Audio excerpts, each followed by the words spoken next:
complicated, you know, man. It's like a dang old Rubik's Cube, man. You like talking about blue, red, man, then you get to one side and like messed up.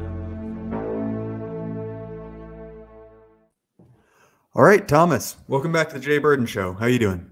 I'm very well. Thank you for hosting me. Definitely. So I wanted to bring you on to talk about something that I've been thinking a lot about.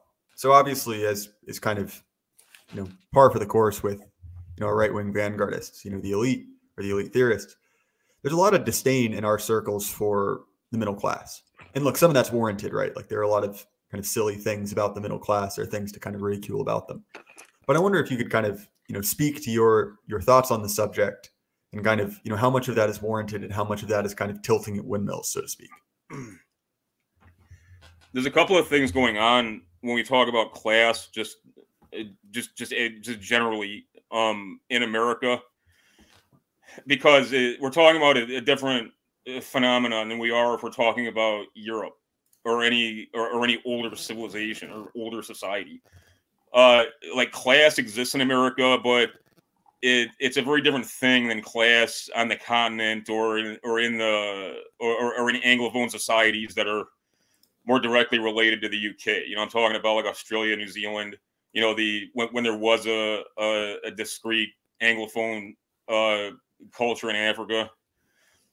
So one of the reasons why it's kind of opaque when we talk about class in America, like even if you take out of the equation that in the 20th century discourse became dominated by the left, just kind of across the board. And I mean, we can talk about that too another time, perhaps, as to how and why it happened. But these people were aligned very much on a Marxian paradigm, which obviously was entirely tethered to the European situation.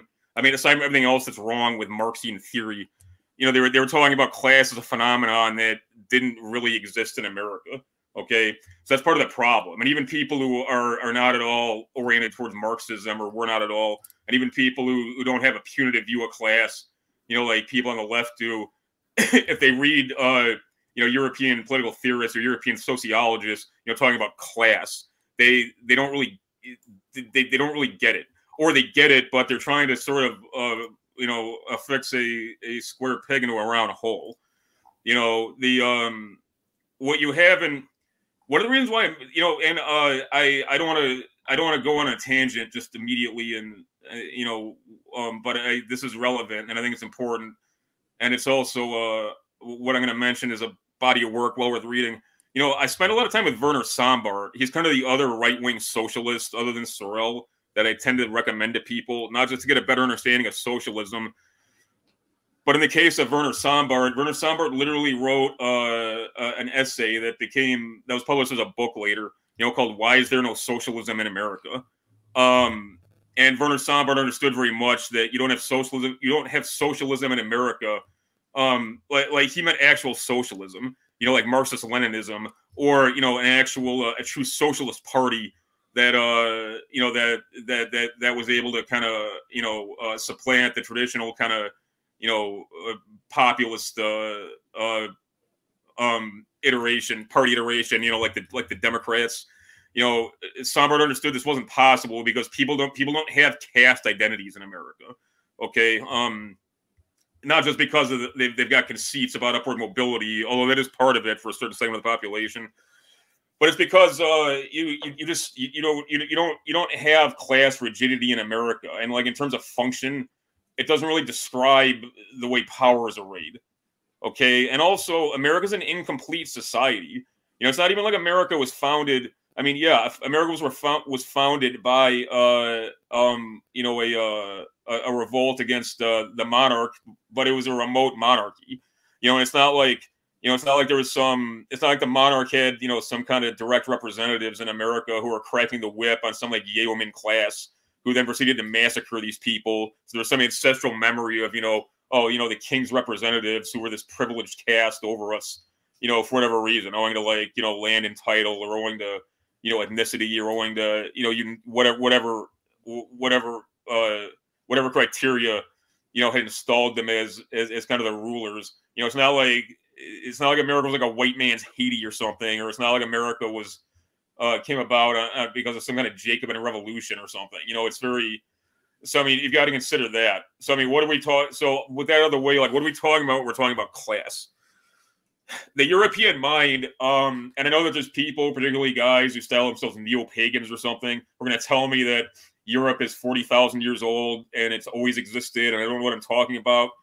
All right, people like that are idiots, and even if they weren't, like, we're talking about kind of how the modern conception of socio-political paradigms came about in the West. That the kind of Western political mind, like socio-political mind, begins in what most would consider the Middle Ages. Okay, and everything subsequent was essentially in dialogue with and revolt against, or trying to bring back or perfect those structures. And in the Middle Ages, I think it's some. I mean, it's absurd the degree to which progressives cast a punitive shade on the Middle Ages and the entire like medieval mind. That's totally misplaced. And you know, kind of what's great about Western civilization emerged from that. That really was the kind of that really was kind of like the founding wellspring of, you know, Western theology, of Western philosophy, of cultural aesthetics, all of these things.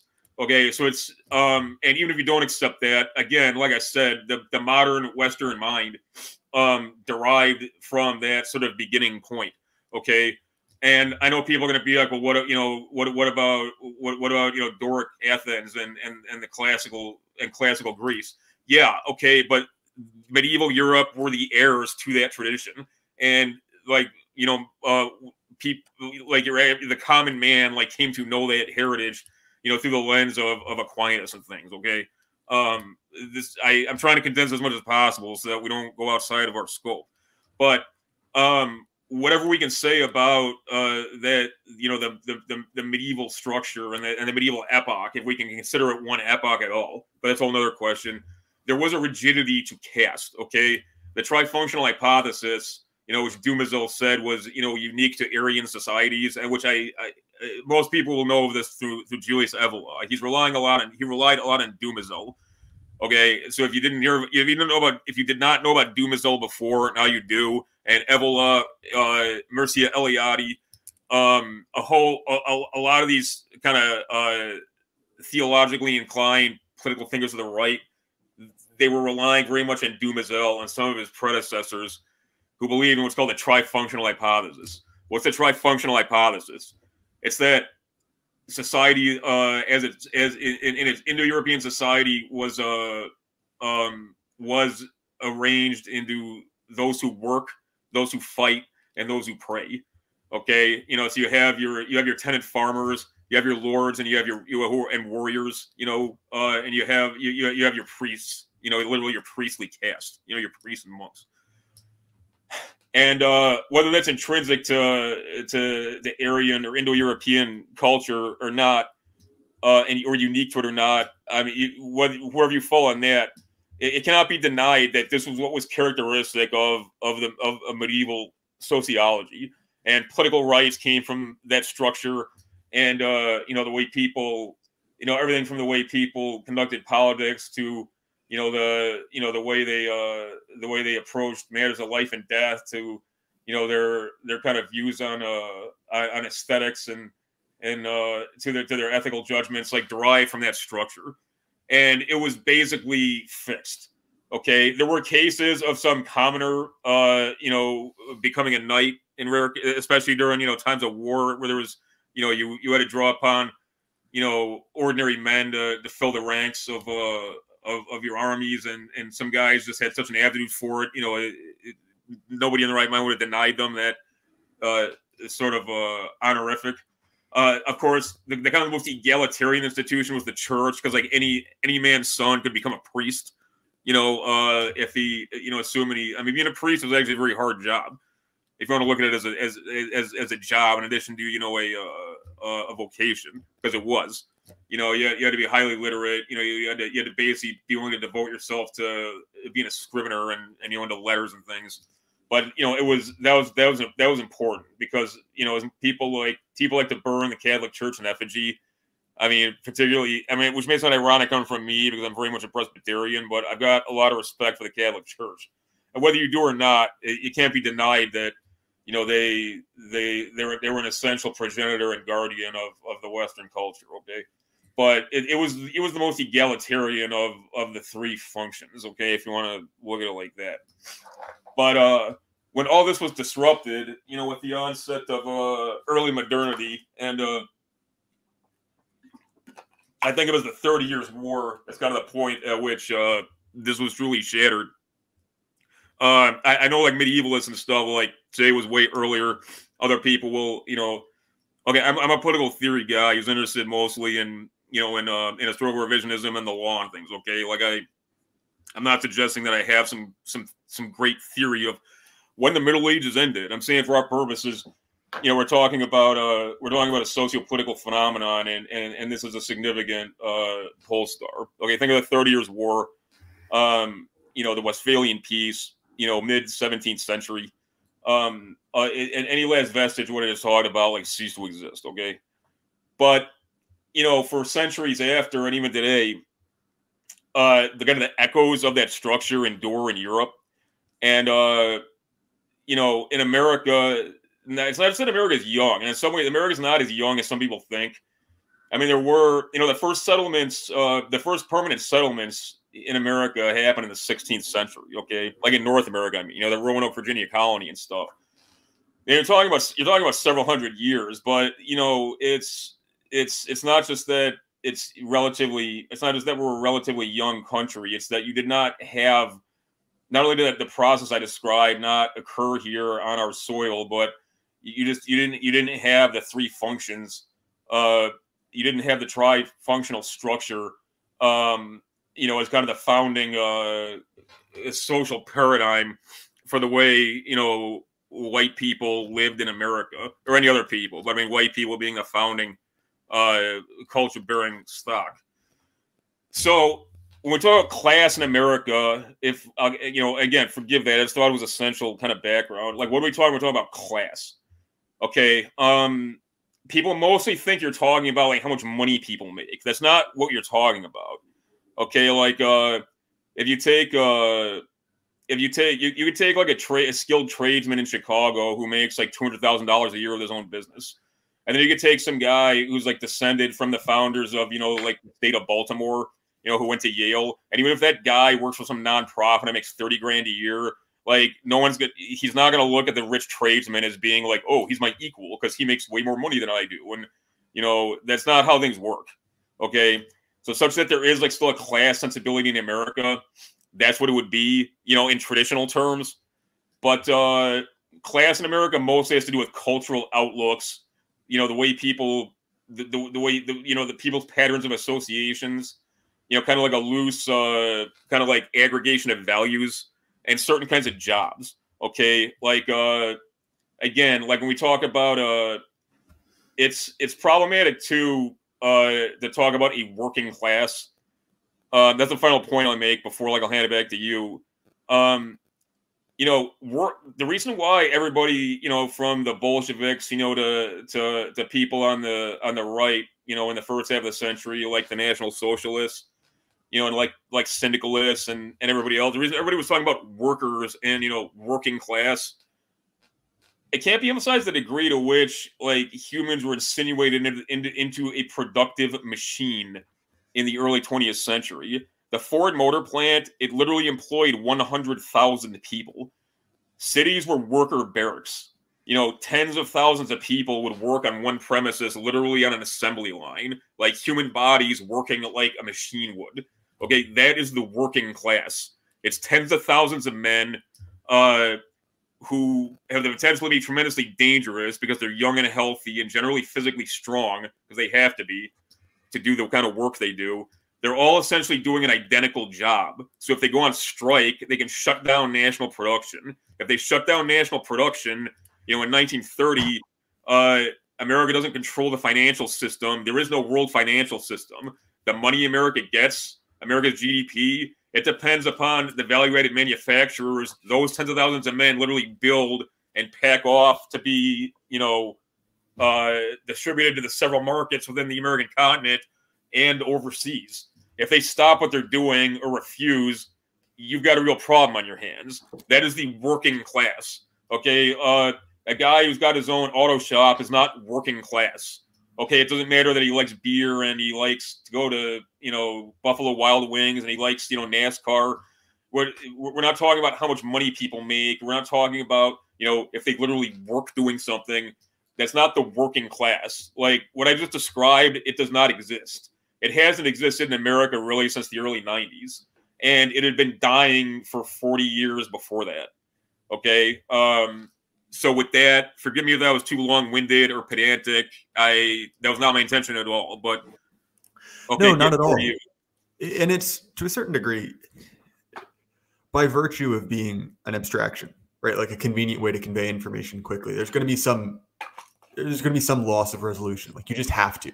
You can't take every specific case into account when you're talking. You'd spend all your time qualifying what you're about to say. So I get the need for kind of an inexact box to use, but what you bring up not only does it make a lot of sense, but it's always something that I've noticed and has kind of bothered me. When you see this, especially in the dinosaurs, the true hardcore Marxists that still exist. They talk about the world, and look, I have a multitude of problems with Marx, but this is one of them, that essentially he's kind of writing to a world that's gone by the wayside.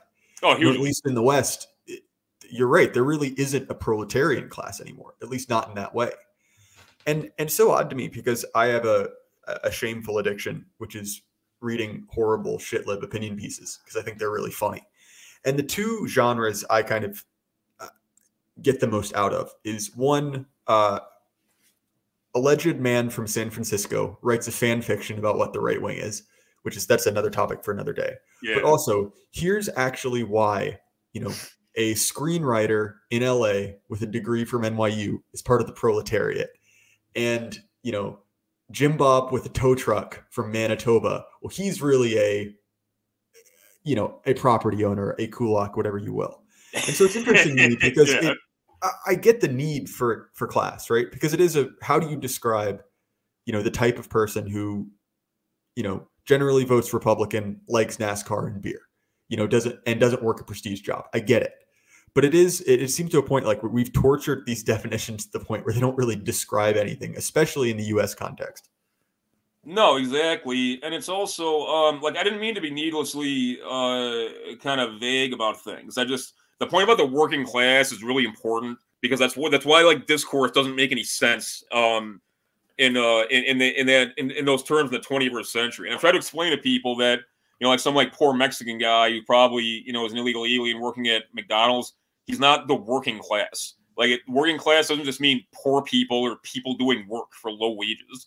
Again, it's got a very discrete, very specific connotation, and such that class does exist in America. C. Wright Mills, who's a guy, he was a guy in the traditional left, the non-Marxist traditional left. There was an actual traditional non-Marxist left in America that's long forgotten. Gore Vidal was was kind of one of those types.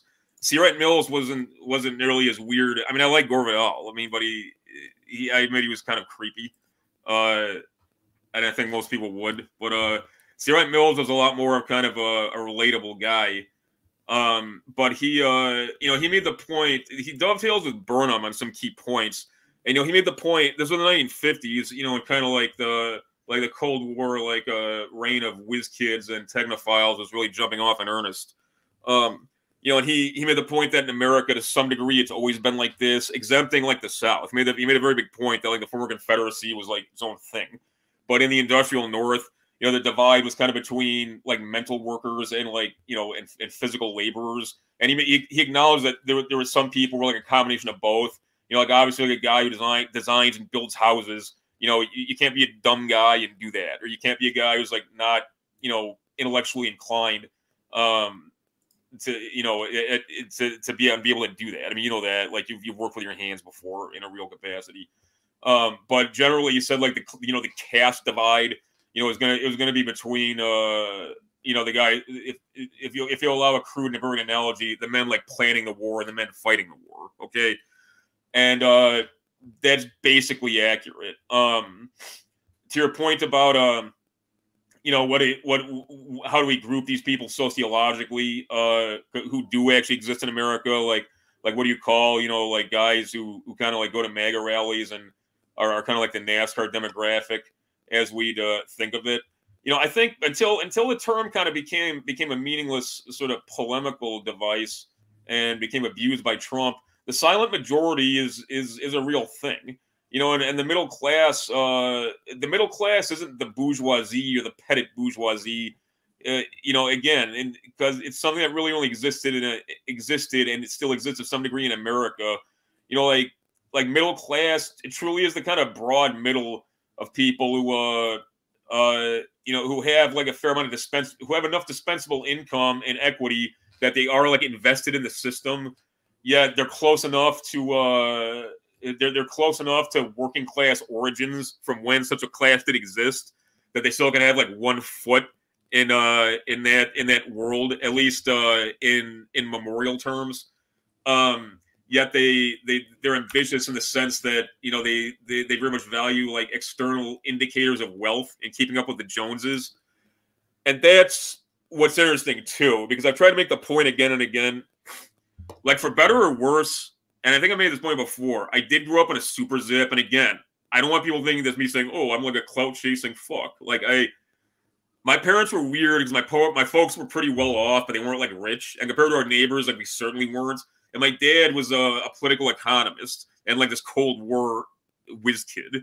So like our neighbors were like, you know, yeah, your dad's real smart, but you know, don't do what he does. You'll never make any money. Like they literally say shit like that to me, like when I be like my friends' dads and stuff. Okay, so it's like everybody like had respect for my dad, but it was clear that like, you know, well, he's not one of us. He doesn't even care about money. You know, and like on the which isn't true. My dad does care about money, but it's like the kind of place I grew up in, it was on kind of like the upper tier of the middle class, you know, and so that's the way they come at things, you know.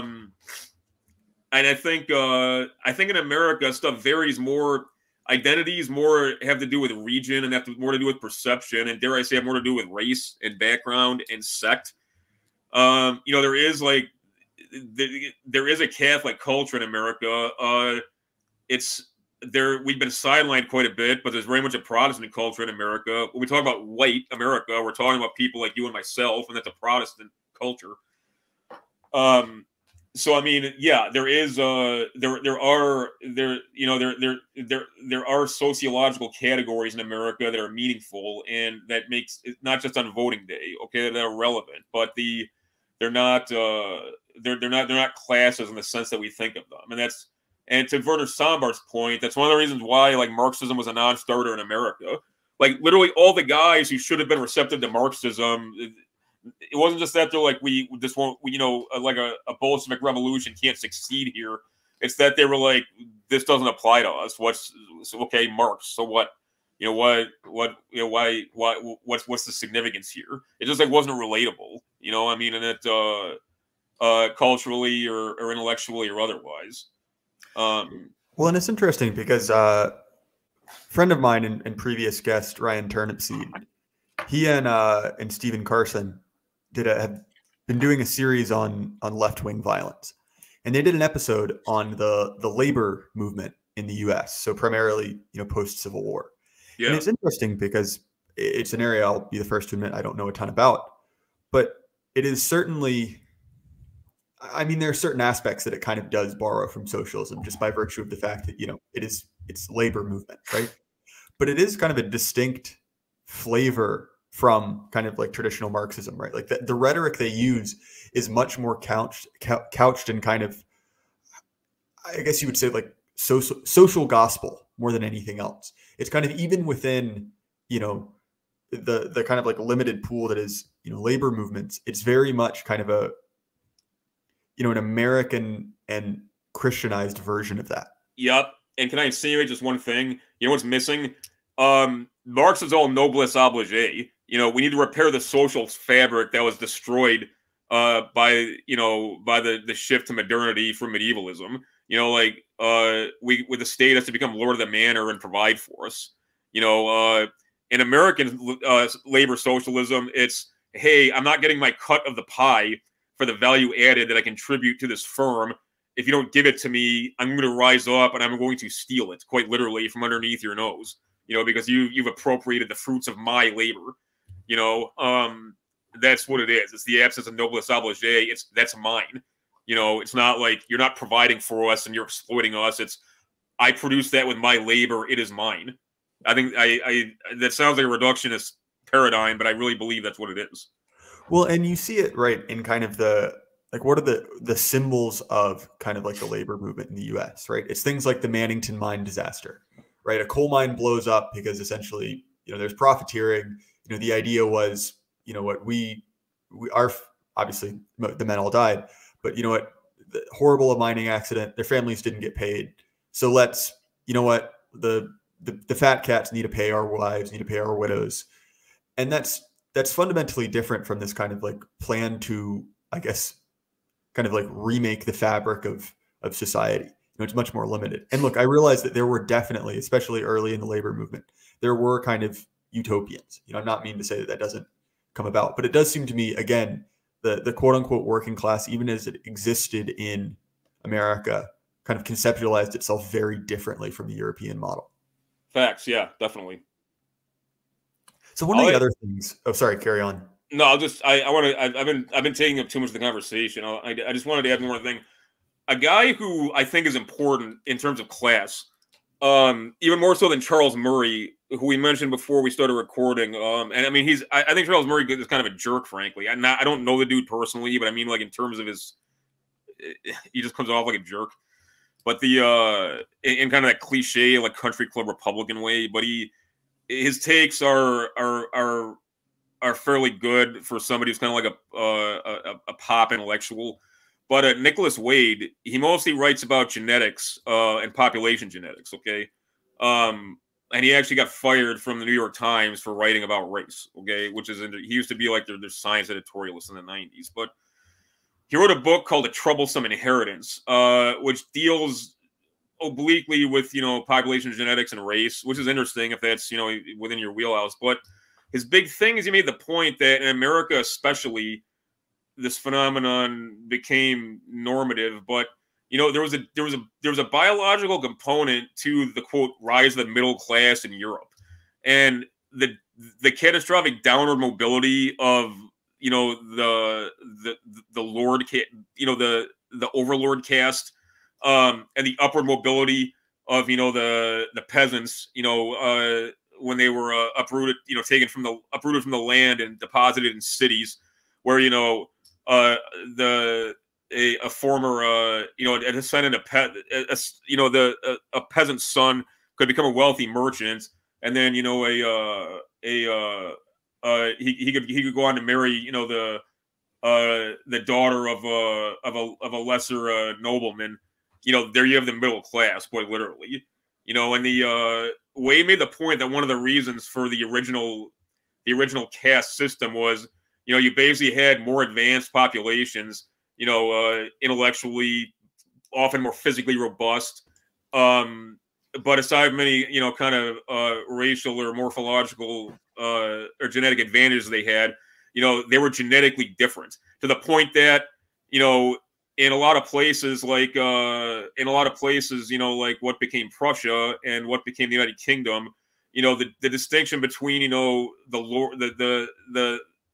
overlords and the conquered, or between the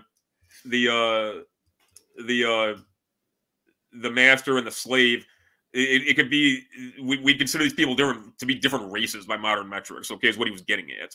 Okay, and a lot of the emergence of a middle class had a racial and genetic component. So that's important too. Okay.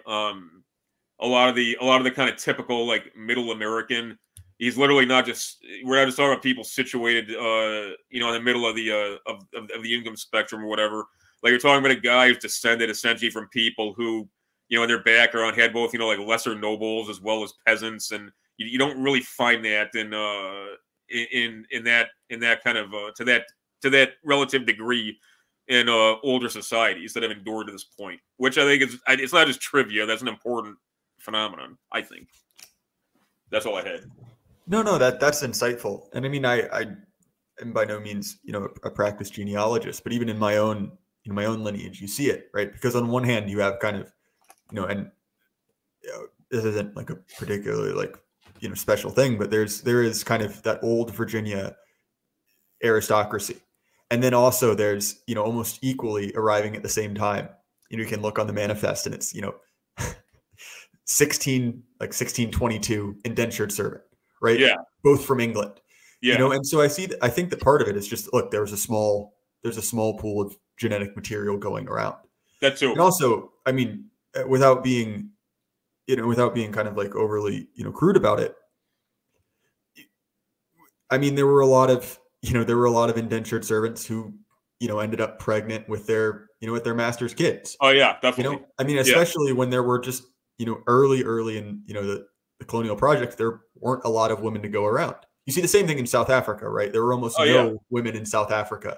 And so there's a reason that there's a lot of, essentially like a large mixed race population. And obviously it isn't quite nearly as cleanly genetically different populations as, the Dutch and whoever was happening to be living in South Africa. But, all the same, there is just a churning up of kind of the existing social strata when you move it, 2,000 miles across an ocean. Well, also too, yeah, and like the left likes to pretend like, this was like these brutal guys kind of like exploiting these women sexually. And like, I mean, yeah, unfortunately that always happens to some degree, but I mean, men and women are just going to get together. Like and believe it or not, sometimes there's going to be like a power disparity between the respective roles, but it's like, that's just what happens, I mean, and it's, yeah, absolutely. And again, like without the risk of being, at the risk of being too direct about it, I mean, men are not nearly as choosy as women are about, like social class. Like there's a whole lot of men who will, there's a reason that the trope of, the powerful businessman, and his 22-year-old secretary exists, and because, well, he's getting what he wants, which is, a 22-year-old secretary, and she's, marrying a powerful man. Well, that's also why there's so much tension between women, because women are all competing against each other. Like men, if you're a man, you're basically indifferent to guys who you're not related to, who are not in your profession, and who you don't have to work with. They might as well like not exist. But like women, like every woman is competing with every other woman. Because yeah, if you're like a washerwoman, but you're like a beautiful girl, like a king might marry you. It's like, it's not like there's not something in reverse. And it goes beyond just kind of it goes beyond R versus K selection strategy or whatever across populations. It's a concept between men and women. There's not some guy where I might be like a drunk and a hobo, but I'm like a really good looking guy. So like some rich lady is gonna marry me. I mean, that's like the stuff of like half-assed like comedy movies from the old days. Right? Yeah, like there's a total class. There's a total like fluidity to women, and one of the reasons why people are, I don't want to turn this into a discussion of the sexes. I mean, but but we could at some point.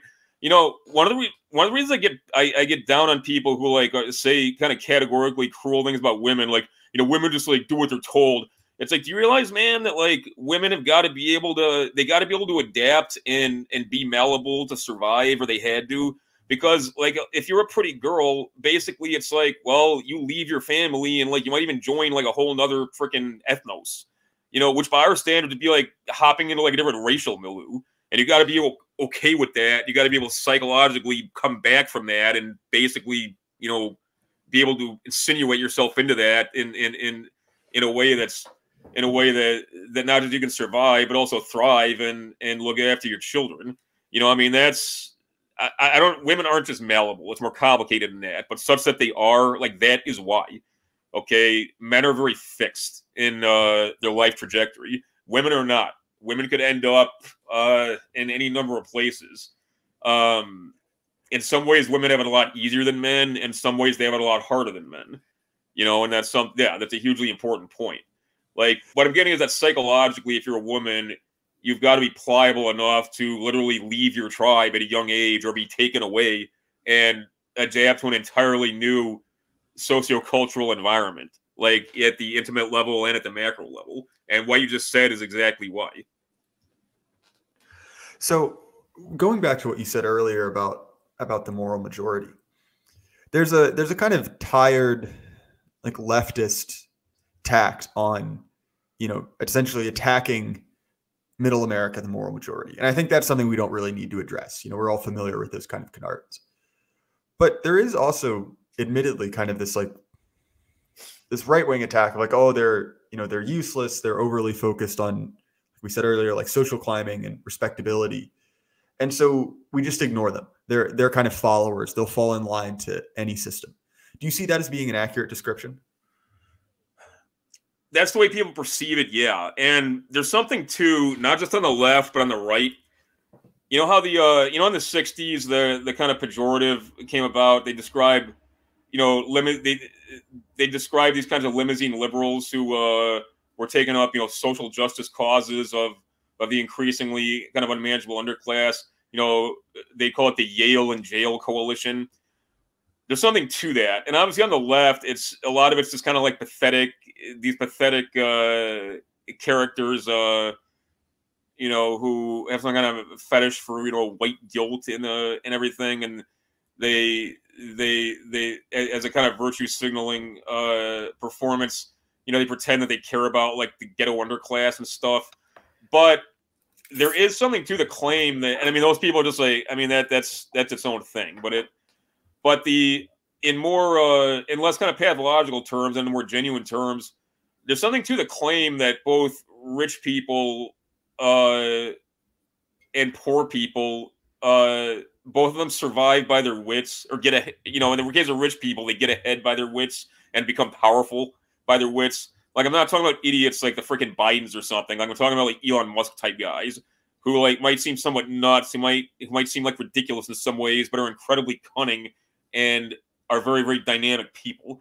Okay, there's something to the suggestion that people like that on both ends of the spectrum, there's a certain kind of dynamism, sometimes a violent dynamism, sometimes a pathological tendency towards motion and velocity, figuratively and literally, that is lacking in the middle. Okay, so if you're a radical, and if you became a radical out of just kind of abiding contempt for the system, you're probably going to identify like go along to get along white people as being particularly worthy of contempt, because at least some guy, at least some poor guy, at least some like poor white dude who's like a violent kind of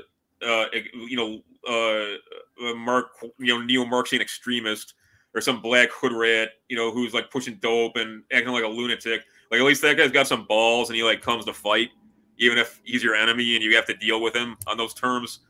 That's different than like some freaking fairy who's just like, we all got to get along. And like, I don't like Trump because he's extreme, like, I understand where that contempt comes from, but yeah, it can become a fetish in its own right. And increasingly too, it's like I said, what are we talking about? I think, kind of the zenith of the true American middle class was the Eisenhower era. I don't think that can be disputed. And what Eisenhower's opponents used to claim was that the Presbyterian Church was what the Republican Party does on Sunday, or it's the Republicans when they're praying. And there's some truth to that. So like basically, and like from kind of the in like the first half of the 20th century, kind of until the Kennedy presidency, if you were like a white dissenter prod, and you were anything but poorly, like you were kind of part of like middle America, like not just in terms of where you were concentrated geographically generally, but in terms of like your where you fell in the political spectrum, like in terms of like your income, like as an aggregate population. I mean, that's kind of what we're talking about. And it's difficult to talk about that population anymore, because not only are there not as many of us in proportional terms, but increasingly people like us look at the system like it's ridiculous. When it's like even the aspects of it that aren't overtly hostile to us, it's patently ridiculous and senile. It's some petty crook drooling on himself, saying the Russians blew up their own pipeline and there's no such thing as men and women, and we need to celebrate Sodomy Month. Like, nobody identifies with that except crazy people and coolies. edit that And I out think, if that's gonna upset the YouTube censors. But yeah, go ahead. oh no, it's fine. I mean, look, if your and Pete's episodes can stay up, this can stay up. Fair enough. Yeah, I kind of agree with you, and I think another part of it that I think is fair, right? Because look around at our circles. Almost everyone, with a few notable exceptions on either side, are essentially middle class, right? I mean, I'm middle class, you are, and pretty much everyone I've talked to is to one degree or another. Yeah, I agree with that. And so there's a part of it that's like, look, it's kind of embarrassing, and you see the same thing with like the the white progressives who are constantly like talking about whiteness and stuff, where it's like, okay, being ashamed of yourself to this degree is just kind of unbecoming.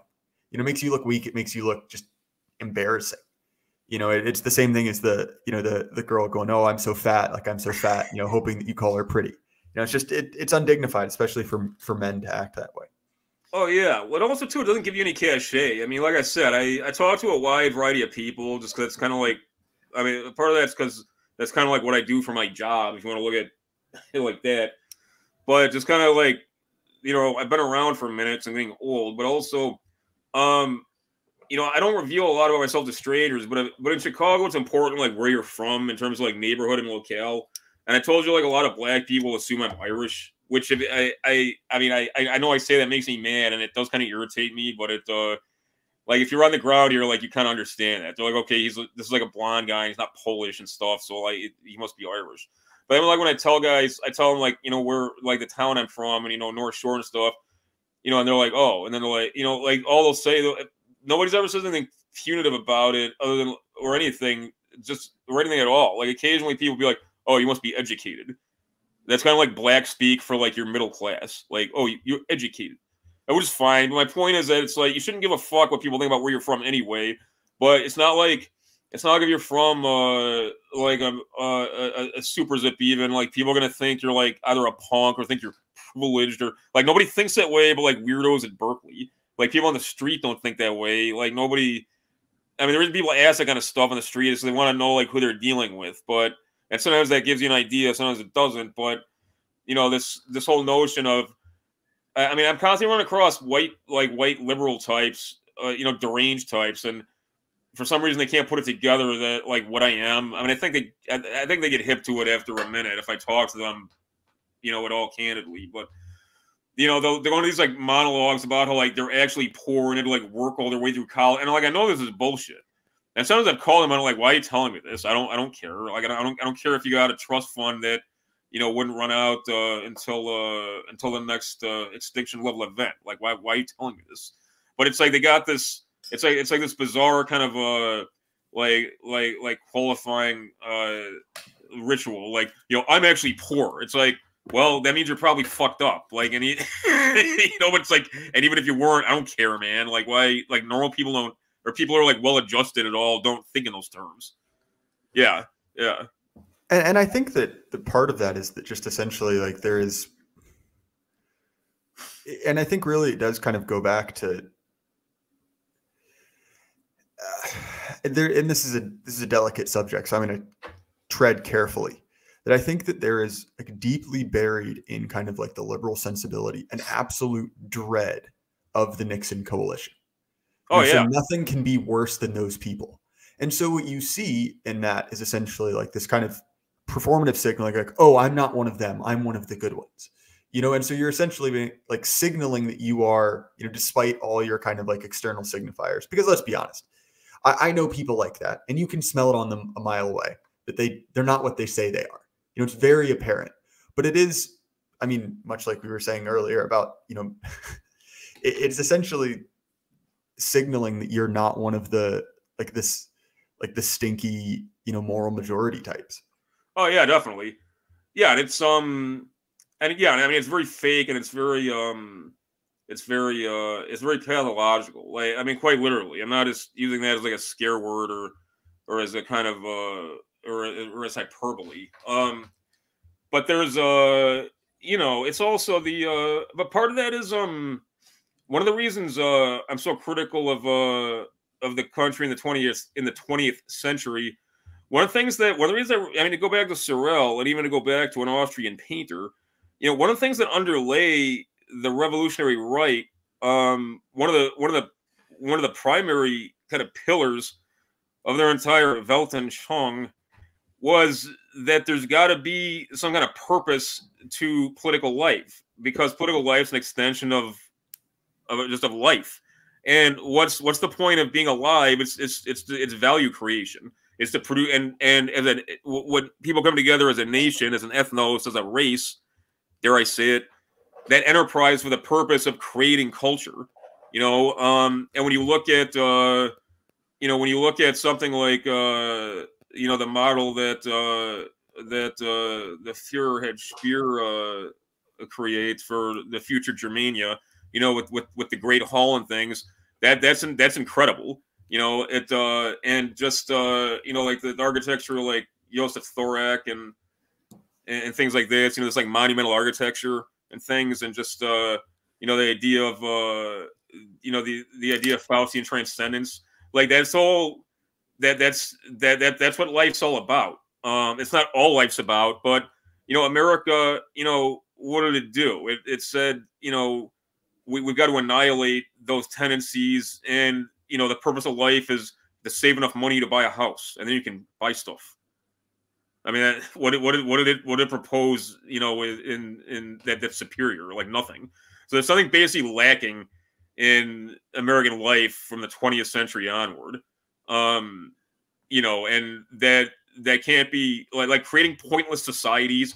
Like, aside from the culture distortion and subversion by any ethno-sectarian minority or whatever, like taking that totally out of the equation, you're gonna creating a pointless society is a grave human evil. Okay, it's not. I mean, perhaps not like an active evil, like like harming children or something, or waging unprovoked wars on people who for dubious reasons. But it's nonetheless like a real evil, and it does people real harm. So that's part of the equation too. Especially on the right. That's one of the reasons why people kind of disdain like Middle America, what remains of it. It's like, you people basically want to turn the world into like some kind of giant like nursing home or some kind of like giant like institution, where it's like, hey, we're like utopia is like, there's an endless supply of food and time to sit around and not do anything.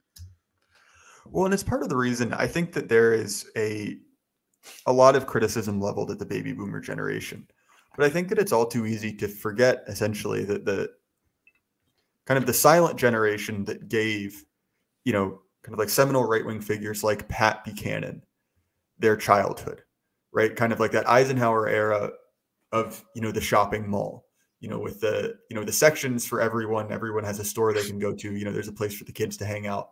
And it's kind of this, like what you said very much, it's a pointless society where essentially the greatest good is kind of marginally more consumerism than last year. What's also people don't understand, the reason I'm always making the point, I'm always like, it's not because I'm like a pedantic fuck. People don't understand what boomer means. Like, it's not just, it doesn't just mean out of touch old guy or like old guy who's a dick or like dumbass liberal. People who are true boomers, they're really, really, really weird. And like you'll talk to them even today, like it's like some 68-year-old man telling you that, like, he'll talk about like John Lennon or some other like pop musician from 50 years ago, like he's some kind of seminal religious figure or something. Or like he'll talk about something you saw on TV, like it's some like religious event, like it's some kind of catharsis. Or like he'll talk about like going to some like music festival where he saw like, where he saw a Jefferson Airplane, and it was just so incredible, man. And like that's how we stopped the war in Vietnam. It's like, no, man, like the North Vietnamese army stopped the war, and so did the domestic insurgency against it. You didn't stop anything by like listening to Bob Dylan records. And listen, and John Lennon was basically the 1963 version of Lance Bass.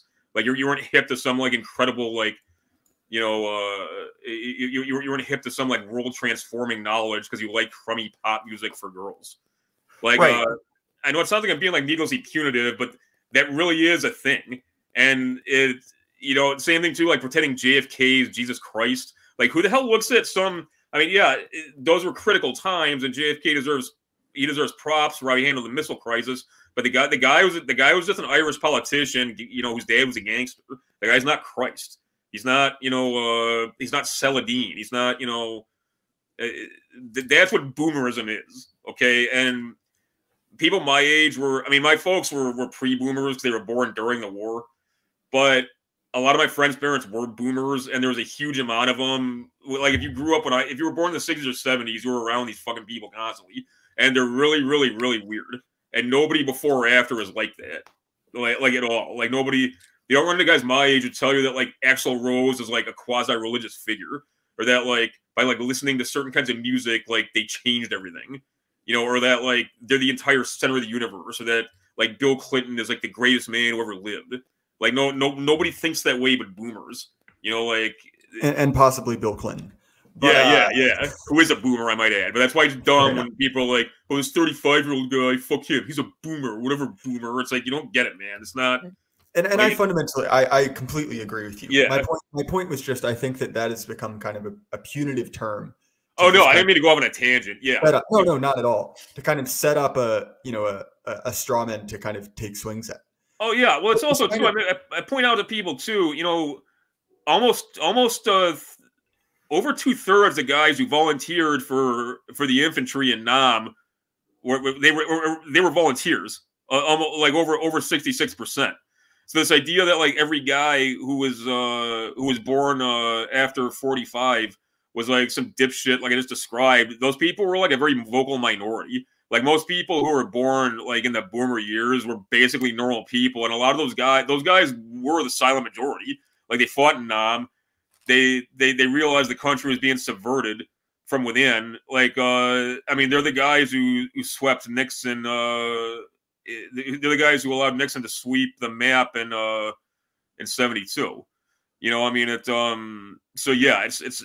But even if that wasn't true, yeah, even if everybody born, you know, between like 46 and 55 or whatever was like a total shithead, you can't just declare like the proximate cause of epochal decline is like this one generation because they're all dicks or something, or they're all like a bunch of liberals.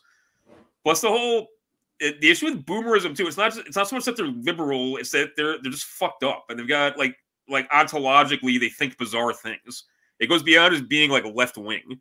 You know, I mean, what we're talking about, and it's I mean, if you want to blame any if you want to blame any epoch, or like if you want to say what proximately caused the current situation, is basically the New Deal revolution. I mean, what led to that? Okay, we can get into some of those causes, but if you want to know like what the turning point was, it was 1933. It wasn't the 60s, or it wasn't the 70s, or it wasn't, you know, the year Woodstock happened in 1969. It was 1933. That's when the revolution happened, literally. You know. And so yeah, my point, and I actually completely agree, that kind of the rot that we see, because look, like the culture is pretty degraded, and I think that it's very easy to kind of point out like, oh, you know, this kind of like pointless middle class culture of just, you know, driving to the shopping mall or getting something delivered by Amazon. One, that isn't unique to one class. Everyone is degraded. And two, the kind of, and this is why I brought up the boomers, but the idea that the pinnacle of like right-wing middle class culture was essentially the Eisenhower regime. Like that's rolling the boulder back up the hill, but only marginally so. I mean, within one generation's lifetime, because look, the boomers are still around. My grandparents are boomers. You know, a great deal of my friends are boomers, and they're still around in large numbers. We've seen, you know, a massive falling away. And the idea that essentially, well, on one hand, I think there's an unfair kind of like take that the middle class is kind of this like overly, like just this essentially like group of, and this is what you see a lot with the terms, you know, bourgeoisie and petite bourgeoisie. You know, it's kind of like pure punitive term for just bad people we don't like who have, you know, silly opinions. Yeah, which is obviously untrue. But on the other end, there's this idea that, well, the essentially the one variable to maximize, you know, the whole point of American society was essentially to create this like deracinated consumer class, you know, the pointless culture you spoke about. And I think that obviously as we've said before, the class divide, as kind of like expressed by a lot of the European thinkers, doesn't apply well here. But nonetheless, there are kind of like people in the middle. And the idea that they're kind of like irredeemably bad just because a couple of Italians didn't particularly like them, I think is a little bit silly. And much like you said, like, look, like I'm by no means, a National Socialist, but the idea that essentially your life is supposed to have purpose, and that and you see this a lot in kind of like older hymns, right? The idea that there is a station in life, and essentially like God has ordained for there to be, and this is less stated explicitly, but kind of like a high, low, and middle part of society. You need those to function. And obviously any one of those can become disordered. You don't want a society run by, essentially the people who should be sweeping its streets, just as, any other kind of like station of society can have a disorder. And there's this idea, and I think that a lot of it is kind of, unhappy young men who kind of fancy themselves, unrecognized internet geniuses. Kind of imagine a society in which they would be, the aristocrat, on a vast palatial estate. And fair enough, there are certainly people who probably should be. I'm not going to put myself in that category, but I realize the math works out. And I think that it speaks to kind of how diseased things have become, that there really is no, I guess, like productive path set forth for the kind of people who genuinely don't really think about things, for the kind of people who just go along to get along. Do you see what I'm grasping at there? Oh yeah, no, definitely. And that's one of the things that's one of the reasons there's social pathologies to kind of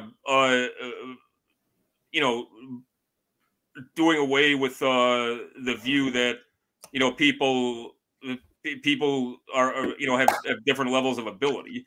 It's not really fair to people to it's like, well, as we talked about before, and I mean one of the kind of unaddressed when something that's going to become a real crisis, probably mid-century.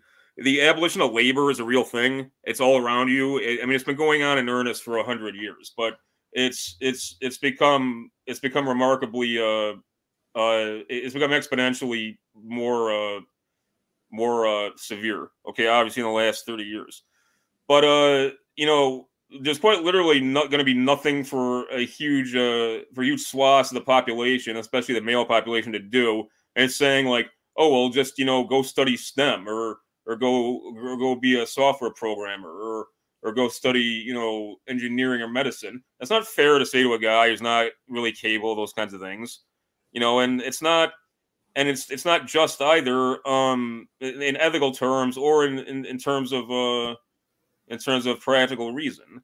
One of the things that Catholic social teaching, distributism was kind of like Catholic social teaching put to economics. The idea of distributism is, this idea that you accept people as they are, and you put them to work in capacities where they're capable of being productive, and from which the national organism severally and collectively benefits. That's hugely important. Not just because not just in abstract terms, because that's morally the right thing to do, but that's kind of essential to having a peaceful society. Like, what are you going to do? Like, lock all these guys in prison? Like, when they start acting up? Are you going to pay are you going to pay guys to like dig holes in the ground for no reason and then pretend to pay them? Like, it sounds funny, but I'm not really being funny. That's absolutely the case. I gotta bounce in a few minutes, but I hope I wasn't too scattershot in addressing your points, man. Like, no, not at all. I'm okay. A little bit sick myself, so if I'm a little bit slow, well, I'll just go ahead and blame that. Great. Yeah, there's something nasty going around, and I think in addition to my kind of typical fall season rheumatoid stuff, I realize that it's like that. I realize that's like an old guy complaint. So, forgive me for that, but I felt like freaking terrible, man, for like 3 days. Like yeah, there's something going around, but no, you're always on point, man. I hope I didn't like hijack the conversation on too many tangents and stuff. It's a very big topic, and I'm kind of an inductive thinker to a fault, but no, not at all, man. So yeah. Before we wrap things up, is there anything else you want to add, and then we can head into plugs? No, not really, man. like I said, whenever it's convenient for you, we'll record on the Mind Phaser podcast, and that'll be great. My only plugs are the Steel Storm Volume 2 is dropping in October, and I'm very excited about that. And our YouTube channel is launching imminently. The content schedule is going to be gradual as to like when what's going to become the regular content features appear. But once those things appear, they're going to be regular. Daily content will appear daily. The weekly content will appear weekly. But I'm going to launch it with a live stream, and it'll probably be a few weeks subsequent to that before that aforementioned content schedule, appears. Other than that, just check me out at my Substack. That's where you can find the Mind Phaser pod, among other things. Thomas777.substack.com. Finally, and I'll turn it back to you, I promise. On the Substack, you'll notice there's a lot of podcast content, not nearly as much long form. Okay, I'm writing a book on Nuremberg right now, and that's taking all of my long form time. That's not a cop out. I really mean it. I'm trying to get the damn thing done by spring, and that's where we're at. Okay, I'll throw up more long form on the Substack, like as much as I can, but it's mostly going to be freaking audio and stuff like this. That's all I got. Well, fair enough. As far as my plugs go, links are down in the description to my link tree. I'll link Steelstorm and Thomas's Substack as well down there. We got some issues figured out on the audio-only version. So from now on, all episodes will be premiering roughly concurrently on Apple, Spotify, anywhere you listen to podcasts. I'll probably come up with a system, and I want to pose this to my audience if anyone's still listening. But essentially, I want to come up with a system where the most recent 10 episodes of my show will be free, audio only. They will always be free on my YouTube channel so long as I have it. But I might essentially paywall my backlog of audio only works on Substack. So essentially, if you guys want to, drop subscription there, that would get you the right to listen to the audio only versions on the go whenever you want. Let me know if you guys like that idea. I feel like that's fair. Everyone can still listen to everything, but it, gives me a good way to monetize things. And as far as that goes, this episode will go up, immediately tonight. And then tomorrow I will be, I'll have, a mutual friend of Thomas and I, Ace, Loud Sound Epicenter. He'll be coming on to read through, and I'm really excited about this.